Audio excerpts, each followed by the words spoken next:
दक्षिण भारत के हरियाले पहाड़ियों और नीले आकाश से घिरे गांव शांतिपुर में 14 वर्षीय अनाथ लड़की अनाया अपनी बूढ़ी दादी के साथ मिट्टी के छोटे से घर में रहती थी। माता पिता बचपन में ही बाढ़ में बह गए थे, लेकिन अनाया के चेहरे पर हमेशा मासूम मुस्कान रहती। वह रोज सुबह जल्दी उठती, तुलसी को जल देती, मंदिर में घंटी बजाती और खेतों में काम करने चली जाती। उसका सपना था गांव के सभी लोगों को खुश और सुरक्षित देखना, पर उसकी उम्र और सीमित साधन उसे असहाय बना देते। एक दिन खेत में खुदाई करते समय उसे एक चमकीला नीला पत्थर मिला।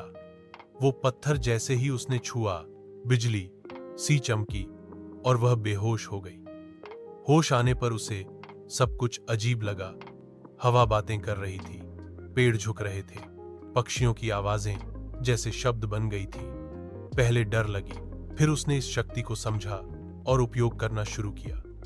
वह सूखे कुओं को भरने लगी, बीमार जानवर ठीक करने लगी, सूखे खेतों में फसलें उगाई। गांव वाले उसे देवी की बच्ची कहने लगे, लेकिन अच्छाई के साथ बुराई भी जागी। गांव के किनारे के जंगल में बंद राक्षसी आत्मा कालनेमी, जो पहले एक संत था लेकिन लोभ में राक्षस बन गया था, जाग उठा। उसे जब पता चला कि उसका पत्थर अब एक लड़की के पास है, तो वह गांव की ओर बढ़ा। गांव में पेड़ सूखने लगे, जानवर भागने लगे, रातों को अजीब आवाजें आने लगी। अनाया को समझ आ गया कि खतरा आ रहा है। उसने दादी को बताया और दादी ने एक पुरानी किताब दिखाई जिसमें लिखा था कि पत्थर का सच्चा मालिक वही होगा जो बलिदान दे सके।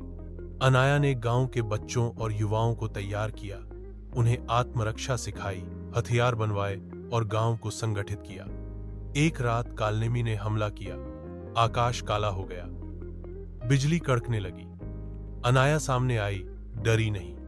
उसने पत्थर पर अपने रक्त की बूंद गिराई, पत्थर चमका और तेज रोशनी कालनेमी को राख में बदल गई। गांव वाले इसे चमत्कार मानने लगे, पर अनाया ने कहा, मैं सिर्फ एक इंसान हूं जिसने अपने गांव से प्यार किया। इसके बाद शांतिपुर में कभी कोई आपदा नहीं आई। हर साल अनाया पर्व मनाया जाता, जहां उसकी कहानी सुनाई जाती। उसने कभी अपनी शक्तियां दिखावे या स्वार्थ में नहीं इस्तेमाल की, बल्कि मदद के लिए रखी।